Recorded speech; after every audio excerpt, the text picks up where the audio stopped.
1950년대 외신 특파원이 폐허가 된 서울을 취재하며 이렇게 적었습니다. 100년이 지나도 이 나라는 회복하지 못할 것이다. 같은 해 세계은행도 공식 보고서에 못 박았죠. 자립경제는 불가능하다. 그로부터 70년 뒤, 지금 나라는 세계 10위권 경제대국이 되었습니다. 1인당 국민소득 67달러. 에티오피아보다 가난했던 나라가 어떻게 첨단 반도체로 세계 시장을 장악하고 드라마 한 편으로 111개국 1위를 할 수 있었을까요? 천연자원도 없었고 전쟁으로 모든 게 파괴됐으며 국제사회는 희망 없다고 단언했습니다. 그런데 이 나라는 해냈습니다. 도대체 무슨 일이 있었던 걸까요? 지금 시작합니다. 1953년 서울의 기록을 처음 펼쳤을 때 저는 이 나라가 끝났다고 확신했습니다. 28년간 40여 개국의 실패를 분석해온 전문가로서 말씀드리는 겁니다. 1인당 GDP 67달러. 세계은행은 자립 불가능이라 못 박았고 가디언은 100년이 지나도 회복 불가라 단언했습니다. 데이터는 명확했습니다. 제 이름은 마이클 앤더슨입니다. 영국 출신이고 국제개발과 국가성장을 분석하는 일을 해왔죠.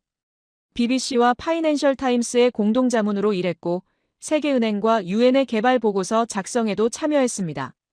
제가 본 나라들은 대부분 실패했습니다. 아프리카, 중동, 동유럽의 전후 국가들. 패턴은 늘 비슷했죠. 그래서 저는 성공보다 실패를 더 잘 압니다. 1953년 한국의 기록은 그 실패 패턴과 정확히 일치했습니다. 특파원들이 찍은 사진부터 충격적이었습니다. 서울은 도시라 부르기 어려웠죠. 건물이라곤 무너진 벽돌 더미뿐이었고 사람들은 판잣집에서 겨울을 버텨내고 있었습니다. 맨발의 아이들이 거리를 돌아다녔고 어른들은 구호품 배급을 기다리며 줄을 섰습니다. 한 특파원은 이렇게 적었죠. 겨울이 오면 얼어 죽을 사람부터 걱정해야 하는 도시. 저는 감정으로 국가를 평가하지 않습니다. 숫자를 봅니다. 1953년 한국의 1인당 GDP 67달러. 에티오피아보다 낮았습니다. 가나는 한국의 3배였고 필리핀은 5배였습니다. 산업시설은 전쟁으로 파괴됐고 전기도, 기술도, 식량도 없었습니다. 유엔은 국제 원조 없이는 생존 불가능이라 공식 판정했습니다. 세계은행은 최소 30년간 원조가 필요하며 그나마도 자립경제는 불가능하다고 못 박았습니다. 뉴욕타임스는 희망 없는 케이스라 기록했고 르몽드는 국가라 부르기 어려운 땅이라 표현했습니다. 저 역시 그들의 판단에 동의했습니다. 통계는 거짓말을 하지 않으니까요. 그런데 더 심각한 문제가 있었습니다. 인구였습니다. 좁은 국토에 사람만 넘쳐났습니다. 전쟁 난민이 유입됐고 북쪽에서 내려온 피난민들까지 더해졌죠. 먹을 것은 없는데 사람은 계속 늘어났습니다. 국제보고서마다 같은 문장이 반복됐습니다. 구조적으로 회생 불가능. 이건 의지의 문제가 아니었습니다. 시스템 자체가 무너진 상태였죠. 저는 한국을 수십 개 실패 국가 중 하나로 분류했습니다. 직업적 판단이었습니다. 냉정하게 들릴 수 있지만 그게 제 일이었습니다. 감정을 배제하고 데이터만 보는 것. 그리고 1953년 한국의 데이터는 명확했습니다. 이 나라는 끝났다고요. 보고서를 덮으려던 순간이었습니다. 한 귀퉁이에 이해할 수 없는 문장이 눈에 들어왔습니다. 1950년대 후반 한국 정부는 학교 건설에 국가 예산을 집중하고 있음. 저는 그 문장을 다시 읽었습니다. 학교라고요? 지금 학교를 짓고 있다는 겁니까? 공장도 도로도 항구도 없는 나라가 학교부터 짓고 있었습니다. 먹을 것도 부족한 상황에서 책과 연필을 나눠주고 있었다는 겁니다. 저는 노트에 메모를 남겼습니다. 우선순위 실종. 정책 판단 능력 의심됨. 이건 상식적으로 말이 안 됐습니다. 굶주리는 사람에게 필요한 건 빵이지 책이 아니니까요. 그런데 묘하게 그 문장이 머릿속에 남았습니다. 왜 지금 학교인가? 왜 하필 교육인가? 이 나라는 도대체 무엇을 보고 있는 건가? 저는 보고서를 다시 펼쳤습니다. 뭔가 놓친 게 있는 것 같았습니다. 데이터는 실패를 가리키고 있었지만 이 한 줄은 달랐습니다. 이건 실패 국가의 행동이 아니었습니다. 그때까지 한국은 통계상 이미 끝난 케이스였습니다. 그런데 이상했습니다. 끝난 나라가 20년 뒤를 준비하고 있었으니까요. 그 학교 건설 기록을 파헤치기 시작했습니다. 처음엔 단순한 호기심이었습니다. 이 나라가 도대체 무슨 생각으로 그런 선택을 했는지 알고 싶었죠. 자료를 모으면 모을수록 저는 혼란스러워졌습니다. 이건 호기심으로 넘길 문제가 아니었습니다. 1955년부터 1960년까지 불과 5년 동안 한국은 학교를 3,000곳 이상 지었습니다. 공장 하나 제대로 가동되지 않는 나라였습니다. 도로는 비포장이었고 전기는 하루에 몇 시간만 들어왔죠. 그런 상황에서 초등학교, 중학교를 전국에 세워나갔습니다. 저는 이 숫자를 보고 계산기를 두드렸습니다. 국가 예산 대비 교육 투자 비율이 말도 안 되는 수준이었습니다. 국제사회의 반응은 냉소였습니다. 이코노미스트는 사설에 이렇게 적었습니다. 배고픈 사람에게 필요한 건 책이 아니라 빵이다. 파이낸셜 타임스는 우선순위를 모르는 정부라 비판했죠. 유엔 개발 자문단은 식량 증산과 기초 인프라 구축이 먼저라고 권고했습니다. 한국 정부는 그 권고를 무시했습니다. 학교 건설을 멈추지 않았습니다. 저 역시 그들의 비판에 동조했습니다. 당연했습니다. 제가 본 개발도상국들은 모두 같은 순서를 밟았으니까요. 먼저 먹고 살 길을 만들고 그 다음에 교육을 생각하는 거죠. 한국은 그 순서를 뒤집었습니다. 아니, 아예 무시했습니다. 그런데 5년 뒤 통계를 보고 저는 입을 다물 수 없었습니다. 문맹률이 78%에서 22%로 떨어졌습니다. 불과 5년 만에요. 읽고 쓰고 계산할 수 있는 인구가 폭발적으로 늘어난 겁니다. 이건 단순한 숫자 변화가 아니었습니다. 한 세대 전체가 바뀐 겁니다. 저는 다른 나라들의 문맹률 개선 속도를 찾아봤습니다. 보통 10년에 10% 정도 줄어들었습니다. 그것도 국제 원조를 받으면서요. 한국은 원조를 교육에 쓰지도 않았습니다. 자체 예산으로 밀어붙였죠. 그리고 5년 만에 56%를 끌어내렸습니다. 이건 정상적인 속도가 아니었습니다. 교실 사진을 봤습니다. 책걸상도 부족해서 바닥에 앉아 공부하는 아이들이었습니다. 교과서는 여러 명이 나눠받고 연필은 손가락만 한 크기로 줄어들 때까지 썼죠. 그런데도 교실은 가득 차 있었습니다. 부모들이 아이들을 학교에 보냈습니다. 먹을 것도 부족한데 말입니다. 저는 그때 깨달았습니다. 이건 정부만의 선택이 아니라는 걸요. 국가 전체가 미래에 걸고 있었습니다. 당장의 배고픔보다 20년 뒤를 선택한 겁니다. 이런 나라를 저는 본 적이 없었습니다. 보통 가난한 나라는 내일을 걱정합니다. 다음 주를 걱정하죠. 20년 뒤를 내다보는 나라는 선진국뿐이었습니다. 그런데 한국은 달랐습니다. 가난했지만 시선은 멀리 가 있었습니다. 외신 기자 한 명이 서울의 초등학교를 취재했습니다. 그가 교장에게 물었죠. 지금 공장을 짓는 게 먼저 아닙니까? 교장이 대답했습니다. 공장은 기계로 돌릴 수 있습니다. 하지만 기계를 다룰 사람이 없으면 공장은 무용지물입니다. 저는 그 인터뷰 기록을 보고 펜을 놓았습니다. 이건 구호 정책이 아니었습니다. 전쟁 직후 국가가 장기 실험을 시작한 겁니다. 인적 자원을 공장보다 먼저 만들겠다는 전략이었습니다. 선진국들도 산업화 이후에 교육을 강화했습니다. 한국은 그 순서를 바꿨습니다. 교육을 먼저 하고 산업을 나중에 하겠다는 거였죠. 이론적으로는 말도 안 되는 선택이었습니다. 하지만 5년간의 결과는 이론을 비웃고 있었습니다. 1960년 한국에는 읽고 쓸 줄 아는 젊은이들이 넘쳐나기 시작했습니다. 이 세대가 공장에 들어가면 어떻게 될까요? 단순 노동자가 아니라 매뉴얼을 읽고 기계를 이해하고 개선점을 찾아내는 노동자가 될 겁니다. 저는 노트에 적었습니다. 이 아이들이 20대가 되는 1970년대 계산이 어긋나기 시작할 것. 그때부터 저는 불안해지기 시작했습니다. 이 나라가 실패할 거라 확신했는데 뭔가 다른 길을 가고 있었습니다. 데이터는 여전히 비관적이었습니다.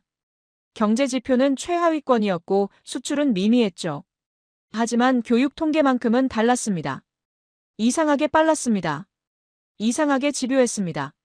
저는 한국을 다시 분류해야 할지 고민했습니다. 실패 국가 목록에서 빼야 하나? 아니면 그냥 예외 케이스로 남겨둘까? 결론을 내릴 수 없었습니다. 아직 결과가 나오지 않았으니까요. 하지만 한 가지는 확실했습니다. 이 나라는 보통의 가난한 나라가 아니었습니다. 뭔가 다른 실험을 하고 있었습니다. 1961년 한국 정부가 발표한 숫자를 보고 저는 웃음이 나왔습니다. 10년 안에 수출 10억 달러를 달성하겠다는 겁니다. 당시 한국의 연간 수출액이 얼마였는지 아십니까? 4천만 달러였습니다. 25배를 늘리겠다는 선언이었죠. 수출 품목 목록을 봤습니다.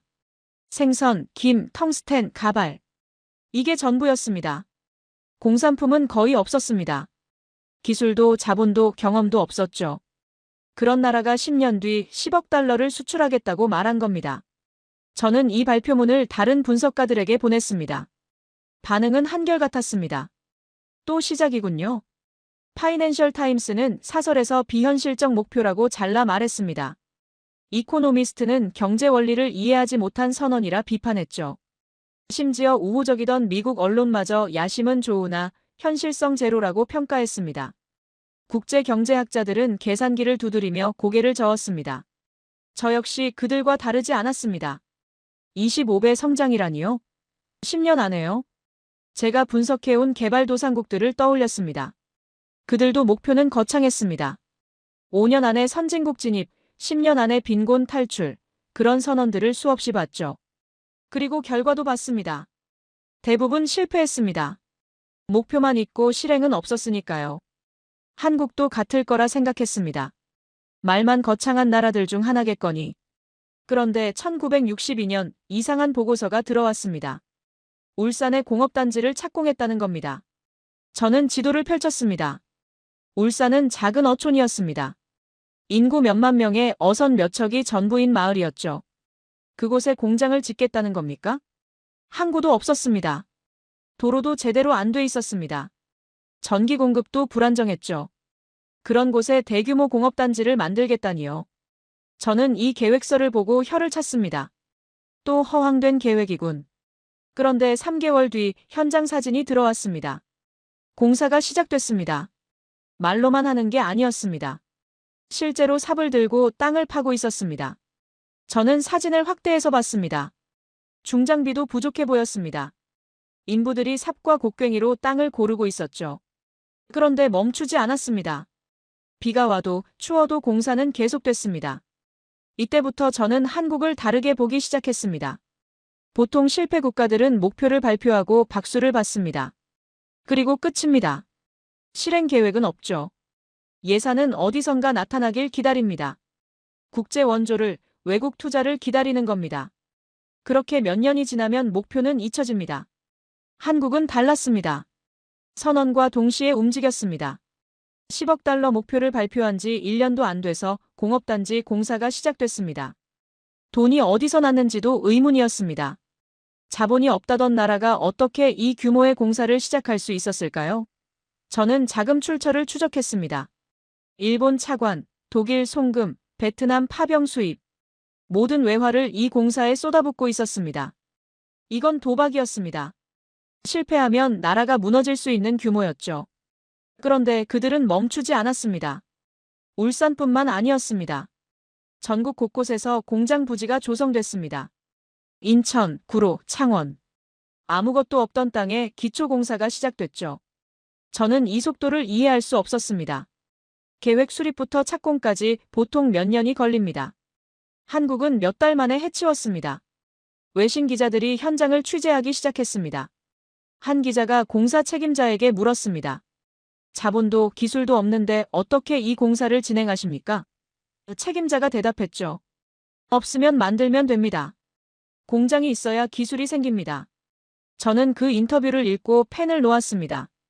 이 사람들은 정말로 믿고 있었습니다. 선언이 허풍이 아니었습니다. 진짜 목표였습니다. 저는 노트에 적었습니다. 한국은 선언과 행동 사이에 간격이 없다. 목표를 말하면 즉시 실행한다. 이건 위험하다. 왜 위험하다고 적었을까요? 제 경험상 이렇게 빠르게 움직이는 나라는 두 가지 중 하나였습니다. 대성공하거나 대실패하거나. 중간은 없었습니다. 1963년 울산공업단지 1단계가 완공됐습니다. 선언한 지 2년 만이었습니다. 공장들이 들어서기 시작했습니다. 비료공장, 정유공장, 시멘트공장. 기초산업시설들이 가동되기 시작한 겁니다. 저는 이 속도에 당황했습니다.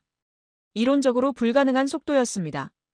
그때 저는 처음으로 두려움을 느꼈습니다. 분석가로서의 두려움이었죠. 제가 틀렸을 수도 있다는 생각이 들었습니다.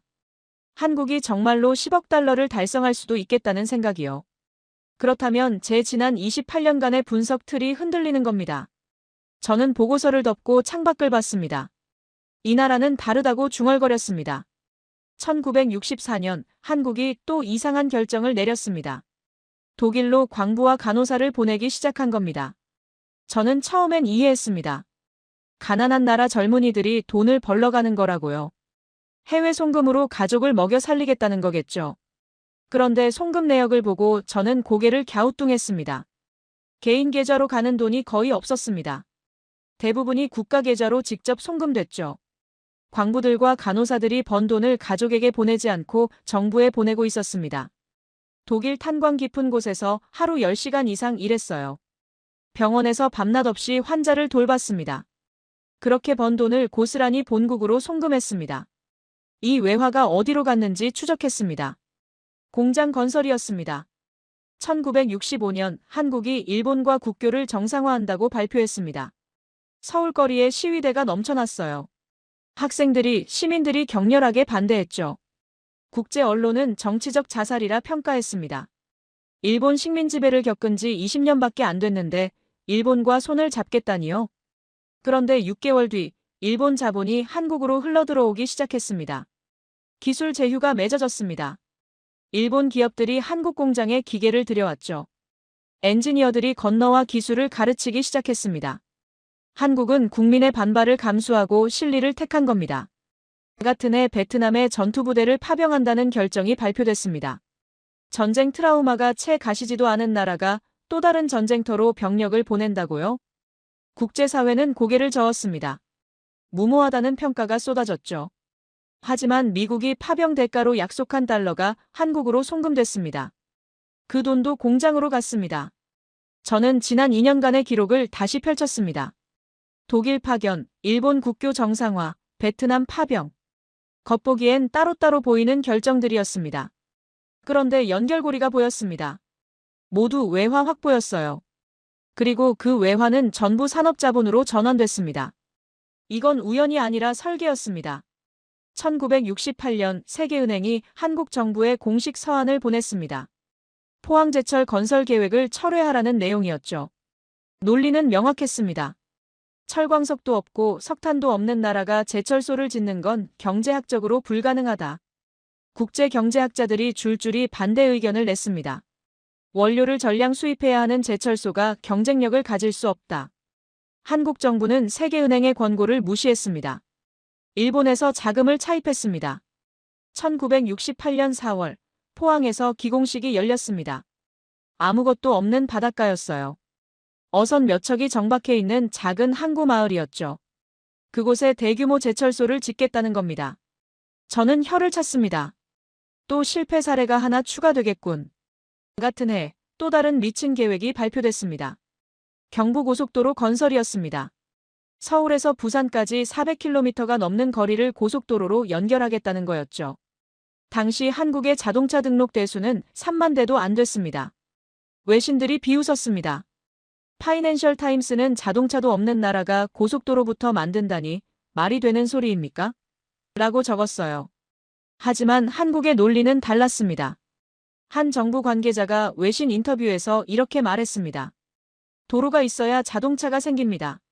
자동차가 생겨야 산업이 움직입니다. 이 사람들은 미래를 먼저 만들어 놓으려는 겁니다. 1968년 2월 경부고속도로 착공식이 열렸습니다. 목표 기간이 발표됐어요. 2년 반. 400km가 넘는 고속도로를 2년 반 만에 완공하겠다는 겁니다. 공사가 시작됐습니다. 하루 24시간 공사가 진행됐습니다.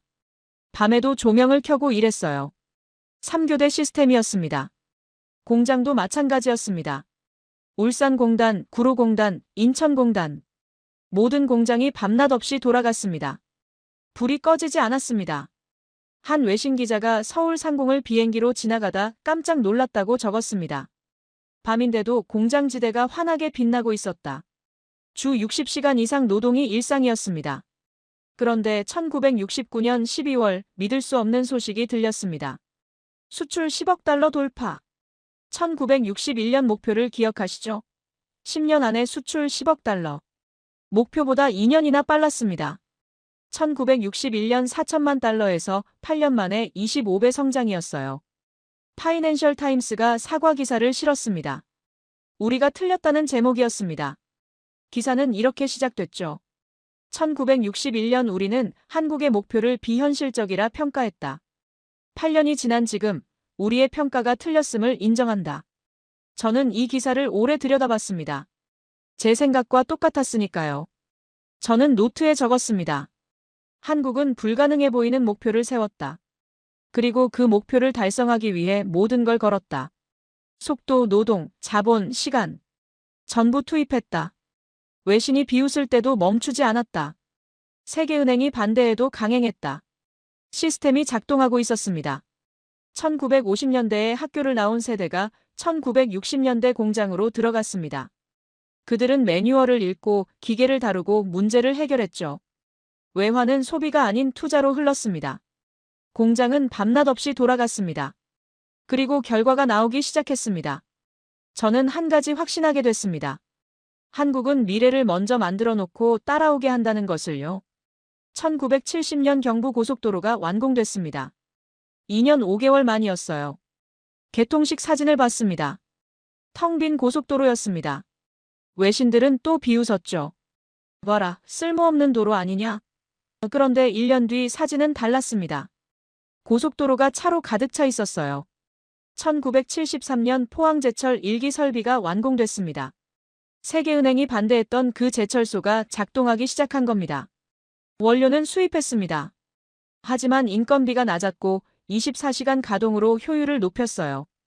적자를 예상했던 제철소가 흑자를 냈습니다. 세계은행 경제학자들이 계산을 다시 했습니다. 1970년대 중반 한국은 멈추지 않고 달렸습니다. 조선소가 세워졌고 자동차 공장이 돌아갔습니다. 전자제품 수출이 늘어났죠. 저는 한국을 지켜보며 생각했습니다. 이 속도가 언제까지 지속될 수 있을까? 그리고 1979년 그 답이 나왔습니다. 1979년 10월 세계 유가가 폭등했습니다. 2차 오일 쇼크였죠. 유가가 3배 올랐습니다. 한국은 에너지를 전량 수입하는 나라였어요. 석유 한 방울 안 나오는 나라가 공장을 24시간 돌려왔는데 원유값이 3배라니요? 저는 계산기를 두드렸습니다. 수입 비용이 천문학적으로 늘어날 겁니다.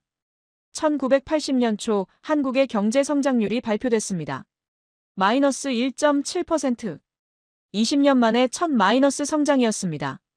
외신들이 일제히 보도했어요. 한국의 기적, 종말을 맞다. 파이낸셜 타임스는 과속 성장의 대가라고 적었습니다. 저 역시 그렇게 생각했습니다. 이번엔 정말 끝일 수도 있다고요. 그런데 이상한 점이 눈에 들어오기 시작했습니다. 공장 가동률이 떨어져야 맞았습니다. 그런데 공장 굴뚝에서 여전히 연기가 나오고 있었어요. 밤에도 불이 켜져 있었습니다. 교육 시스템도 유지되고 있었습니다. 대학 진학률이 떨어지지 않았어요. 기술 인력도 대량 해고되지 않았습니다. 시스템이 무너지지 않고 있었던 겁니다. 1981년 한국 경제가 다시 7% 성장을 기록했습니다. 1년 만에 반등한 겁니다. 저는 믿을 수가 없었습니다. 보통 이런 규모의 충격을 받으면 3년, 5년은 고전하는데요. 그런데 바로 그 해 한국은 또 다른 도박을 시작했습니다. 1983년 삼성이 64K DRAM 개발에 성공했다는 소식이 들렸습니다. 반도체였습니다. 당시 세계 반도체 시장은 일본과 미국이 장악하고 있었어요. 한국이 끼어들 틈이 전혀 없어 보였죠. 월스트리트 저널이 이렇게 썼습니다. 삼성의 반도체 도전은 무모하다. 일본과 미국이 지배하는 시장에서 한국이 살아남을 가능성은 거의 없다. 저도 같은 생각이었습니다. 또 불가능한 도전을 시작하는구나. 그런데 한국은 특이한 전략을 썼습니다. 일본보다 더 빠르게, 더 대량으로 생산한 거예요. 일본이 256K를 만들 때 한국은 이미 1MB를 준비했습니다. 속도 경쟁이었죠. 그리고 한국이 이 게임에 강했던 겁니다. 삼성 반도체 연구소를 취재한 외신 기자가 놀란 건 이거였습니다. 한국 엔지니어들은 공장에서 산다. 문제가 생기면 밤을 새워 해결한다. 일본 엔지니어들이 퇴근할 시간에 한국 엔지니어들은 이제 본격적으로 일을 시작한다. 당시 한국 반도체 연구원들의 평균 근무 시간은 주 70시간이 넘었습니다. 1986년 놀라운 일이 벌어졌습니다. 한국이 일본을 제치고 DRAM 시장 1위에 오른 겁니다. 불과 3년 만의 일이었어요. 파이낸셜 타임스가 긴급 특집을 냈습니다. 한국은 어떻게 반도체 강국이 되었나? 저는 그 기사를 읽으며 고개를 끄덕였습니다. 반도체는 새로운 게임이 아니었습니다. 같은 공식의 반복이었어요. 1950년대 교육 투자가 만든 인력, 1960년대부터 쌓아온 속도, 1970년대 중화학공업에서 익힌 완벽주의. 이 세 가지가 반도체에 그대로 적용된 겁니다. 한국은 새로운 산업마다 같은 방법을 썼습니다. 빠르게 따라잡고 밤낮 없이 일하고 완벽을 추구했습니다. 1987년 한국산 반도체의 불량률이 일본산보다 낮다는 조사 결과가 나왔습니다. 빠르기만 한 게 아니라 정확하기까지 했던 겁니다. 저는 노트에 적었습니다. 속도와 완벽주의. 이 두 개가 일본을 이긴 무기였다. 1988년 9월 서울 올림픽이 열렸습니다. 개막식을 본 외신 기자들은 놀랐습니다. 뉴욕 타임스가 이렇게 적었어요. 이게 30년 전 폐허였던 나라가 맞나? 서울은 도쿄나 파리 못지않은 현대 도시다. 전자체점 시스템, 대형 스크린, 완벽한 중계 시스템. 올림픽 자체가 한국의 기술력을 보여주는 쇼케이스였습니다. BBC가 이렇게 평가했습니다. 서울 올림픽은 역대 올림픽 중 가장 완벽하게 운영된 대회다. 올림픽이 끝난 뒤 한국에 대한 세계의 시선이 완전히 바뀌었습니다. 더 이상 개발도상국이 아니었어요. 선진국 문턱에 있는 나라였죠. 1989년 한국의 1인당 국민소득이 5,000달러를 넘었습니다. 1953년 67달러였던 게 36년 만에 75배가 된 겁니다. 저는 그해 말 보고서를 작성했습니다. 제목은 한국 모델의 지속 가능성이었습니다. 보고서에 이렇게 적었습니다. 한국은 위기 때마다 시스템을 지켰다. 그리고 시스템이 살아있는 한 회복은 빨랐다. 이제 한국은 반도체라는 새로운 무기를 손에 넣었다. 그런데 저는 알지 못했습니다. 1990년대에 한국이 마주할 가장 큰 시험이 기다리고 있다는 것을요. 1990년대가 시작되었습니다. 세계가 바뀌고 있었어요. 1989년 베를린 장벽이 무너졌고 1991년 소련이 해체됐습니다. 냉전이 끝났죠. 세계는 하나의 시장으로 통합되기 시작했습니다. 이제 한국은 전 세계와 직접 경쟁해야 했습니다. 1992년 삼성이 런던에 디자인 센터를 열었습니다. 도쿄에도 뉴욕에도 센터를 만들었죠. 한국 기업들이 세계 시장을 직접 공략하기 시작한 겁니다. 더 이상 값싼 제품을 만들어 파는 게 아니었어요. 세계 최고의 제품을 만들겠다는 거였습니다. 1993년 파이낸셜 타임스가 삼성을 취재했습니다. 기자가 놀란 건 이거였어요. 삼성 연구소에는 30개국에서 온 디자이너들이 일하고 있다. 한국 기업이 이제 글로벌 인재를 채용한다. 한국이 세계로 나간 게 아니라 세계가 한국으로 들어온 겁니다. 1994년 현대자동차가 미국 시장에 본격 진출했습니다. 현대는 놀라운 전략을 썼어요. 10년 보증이었습니다. 이 차가 10년 안에 고장나면 우리가 다 책임진다. 미국 자동차 회사들도 안 하던 걸 한국 회사가 한 겁니다. 뉴욕 타임스가 이렇게 썼습니다. 현대의 10년 보증은 도박이 아니다. 그들은 자신들의 기술을 믿는다. 1995년 12월 12일 한국이 OECD에 가입했습니다. 경제협력개발기구, 선진국 클럽이라고 불리는 곳이죠.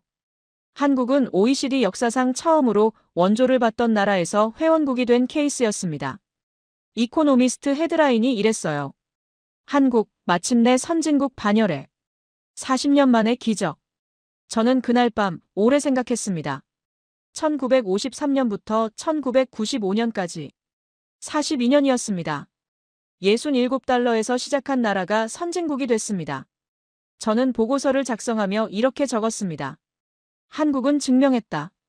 자원이 없어도 전쟁의 폐허에서 시작해도 전략과 실행만 있으면 가능하다는 것을. 그런데 바로 그 순간 균열이 생기기 시작했습니다. 1996년 초 한보철강이 부도 위기에 몰렸습니다. 대기업이었어요. 그리고 3월 한보철강이 무너졌습니다. 7월에는 산미그룹이 쓰러졌죠. 대기업들이 연쇄로 부도를 맞기 시작한 겁니다. 월스트리트 저널이 경고 기사를 냈습니다. 한국 기업들의 부채 비율이 너무 높다. 위험 수준이다. 저는 그 기사를 읽으며 불안했습니다. 너무 빨리 성장한 대가일 수 있었습니다. 자본보다 빠르게 투자했고 수익보다 빠르게 확장했죠. 1997년 여름, 태국에서 이상한 소식이 들렸습니다. 태국 바트화가 폭락했습니다. 외환위기였어요. 그리고 그게 도미노처럼 번지기 시작했습니다. 7월 태국, 8월 인도네시아, 9월 말레이시아. 하나씩 무너졌습니다. 아시아 전체가 흔들리고 있었어요.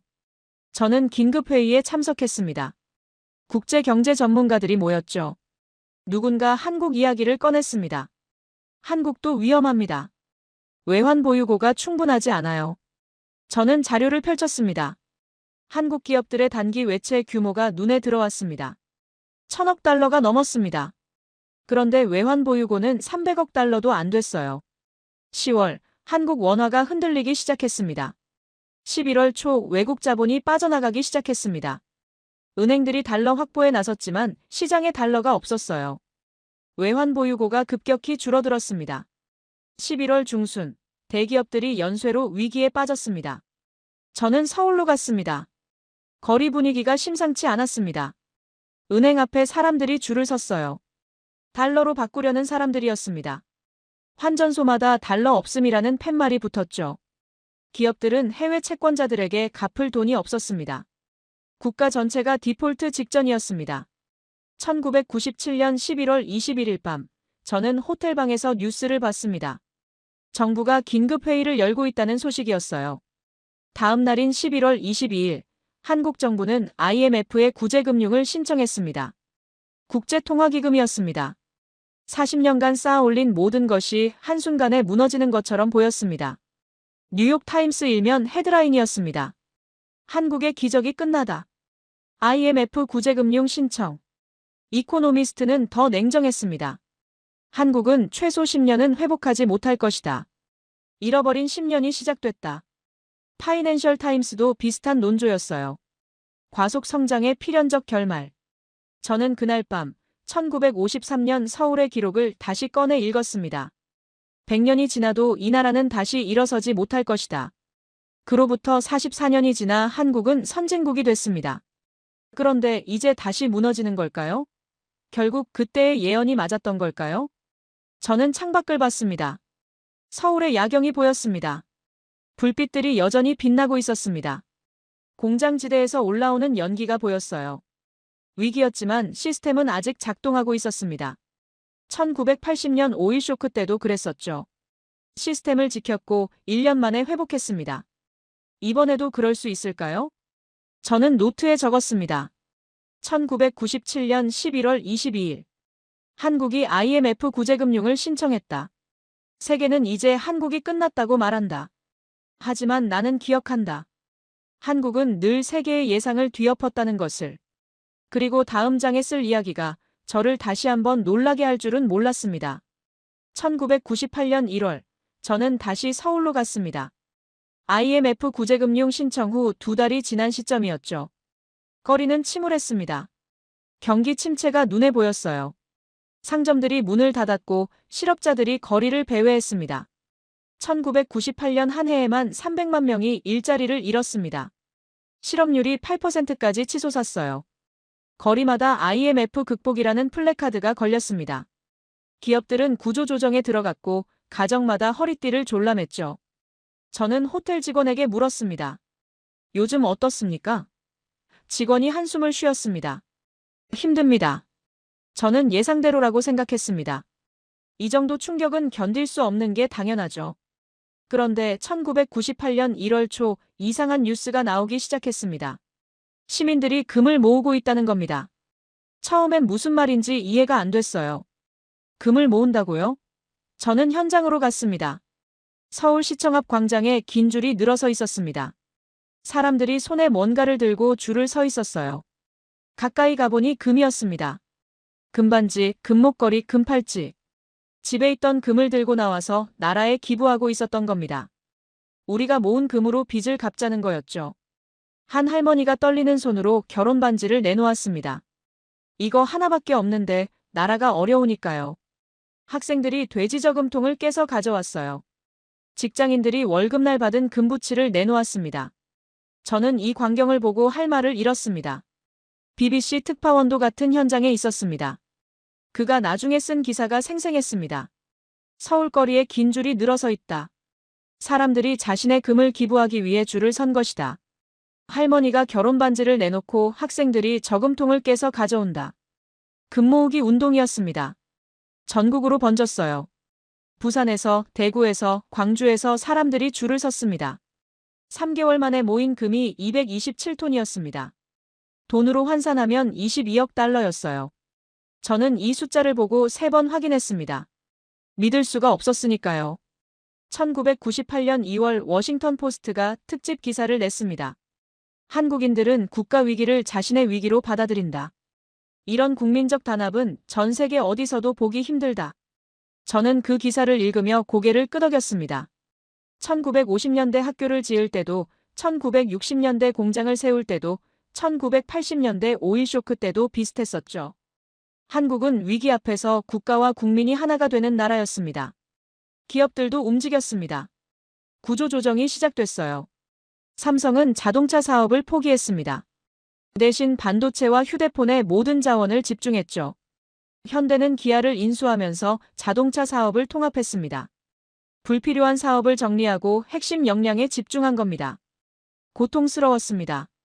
하지만 시스템은 무너지지 않았습니다. 공장은 멈추지 않았어요. 교육도 계속됐습니다. 기술 인력이 대량 해고되지 않았습니다. 회사들이 위기 상황에서도 핵심 인력을 붙잡고 있었던 겁니다. 저는 이 패턴을 어디선가 본 기억이 났습니다. 1980년 오일 쇼크 때였죠. 1998년 말 한국 경제에 회복 신호가 보이기 시작했습니다. 수출이 다시 늘어났어요. 외환 보유고가 쌓이기 시작했습니다. 삼성 반도체가 세계 시장에서 점유율을 높였고 현대자동차 수출이 증가했죠. 저는 통계를 보며 눈을 의심했습니다. 벌써 1999년 경제 성장률이 플러스로 돌아섰습니다. IMF는 10년은 걸릴 거라고 했습니다. 그런데 한국은 1년 만에 반등 조짐을 보이고 2년 만에 성장 궤도에 올라섰습니다. 외신들이 놀라기 시작했습니다. 어떻게 이렇게 빨리 회복하는가? 2000년 한국 경제는 완전히 회복했습니다. IT 버블이 터지기 전이었죠. 삼성전자가 세계 반도체 시장을 장악하기 시작했고 현대자동차가 미국 시장에서 인정받기 시작했습니다. 저는 보고서를 작성하며 이렇게 적었습니다. 한국은 위기를 기회로 바꿨다. 구조조정을 통해 더 강해졌다. 그리고 2001년 8월 23일 역사적인 발표가 나왔습니다. 한국이 IMF 차입금 195억 달러를 전액 조기 상환한 겁니다. 원래 2004년까지 갚기로 했던 빚을 2001년에 다 갚아버린 거예요. 3년 10개월 만이었습니다. IMF 역사상 최단기간 상환이었습니다. 파이낸셜 타임스가 일면 특집을 냈습니다. 제목이 불사조 한국이었습니다. 부제는 세계 경제사에서 가장 빠른 회복이었죠. 기사는 이렇게 시작됐습니다. 1997년 세계는 한국이 끝났다고 말했다.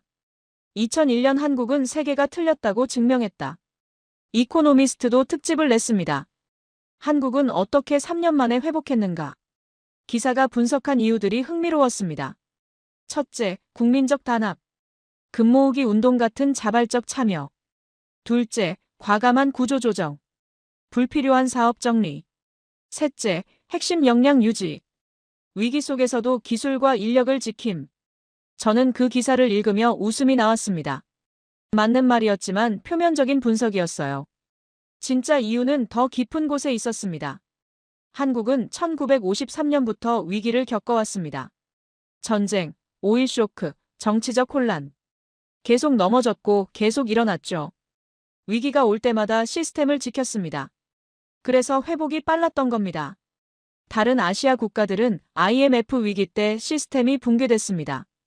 인도네시아는 10년이 지나도 회복하지 못했어요. 태국도 오래 고전했습니다. 한국만 달랐습니다. 위기 속에서도 교육을 멈추지 않았고 기술 인력을 유지했으며 핵심 산업을 살렸습니다. 저는 2001년 말 최종 보고서를 작성했습니다. 제목은 한국의 위기 극복 패턴이었습니다.